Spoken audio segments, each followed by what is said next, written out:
Assalamualaikum warahmatullahi wabarakatuh. Hai teman-teman semua, selamat datang kembali di video pembelajaran konsep dasar IPA di SD. Materi kali ini yaitu tentang materi dan perubahannya. Materi adalah segala sesuatu yang menempati ruang dan memiliki massa. Segala sesuatu itu bisa sesuatu yang terlihat seperti zat cair dan zat padat, atau yang tidak tampak seperti zat gas. Maksud materi menempati ruang adalah benda dapat ditempatkan dalam suatu ruang atau wadah tertentu, sedangkan materi mempunyai massa. Memiliki maksud bahwa benda yang termasuk materi dapat diukur, ditimbang dengan menggunakan alat ukur seperti neraca atau timbangan. Zat padat adalah materi yang mempunyai bentuk dan volume tertentu. Materi dalam wujud zat padat misalnya baja, batu, dan kapur. Zat cair mempunyai volume tertentu dan zat cair akan berbentuk seperti wadah yang ditempatinya, karena zat cair digambarkan sebagai zalir atau fluida. Materi dalam wujud zat cair misalnya air, minyak, alkohol, bensin, solar, dan lain-lain. Zat gas adalah wujud materi yang mudah berubah bentuk dan volumenya. Partikel-partikel di dalam gas dengan cepat menyebar mengisi semua ruang yang tersedia, karena terdapat jarak yang jauh antara partikel-partikel gas. Gas bisa dengan mudah ditempatkan untuk mengurangi volumenya. Materi yang tergolong dalam wujud gas misalnya udara, gas bumi, gas LPG, uap air, gas kapur, dan kapur barus.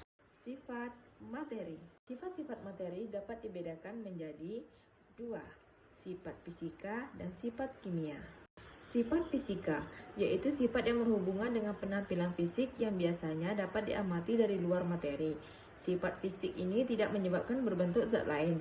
Contohnya warna, bau, rasa, titik didih, dan massa jenis. Sifat kimia yaitu sifat khas yang menjadi identitas dasar materi yang dapat diamati. Perubahan materi.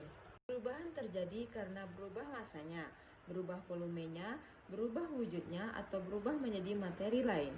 Perubahan tersebut seringkali kita lihat seperti air mendidih menjadi uap, besi berkarat, susu menjadi basi, ledakan mercon, kapur barus menyembelih. Materi melibatkan perubahan sifat dari materi itu sendiri. Perubahan sifat ini ada yang hanya melibatkan perubahan sifat fisikanya saja, dan ada juga yang melibatkan perubahan sifat kimianya.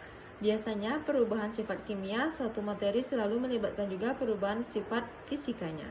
1. Perubahan materi. Perubahan fisika merupakan perubahan materi yang tidak disertai terjadinya zat baru. Tidak berubah zat asalnya, hanya terjadi perubahan wujud, perubahan bentuk, atau perubahan ukuran. Perubahan fisika karena perubahan wujud. Yang pertama, benda atau zat padat berubah menjadi cair.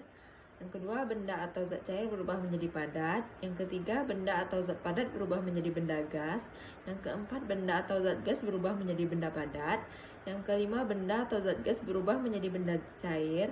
Yang keenam, benda atau zat cair berubah menjadi benda gas. Perubahan fisika karena perubahan bentuk, seperti kayu diubah menjadi lemari atau kursi, dan beras diubah menjadi tepung beras. Perubahan fisika karena pelarutan atau pengeringan.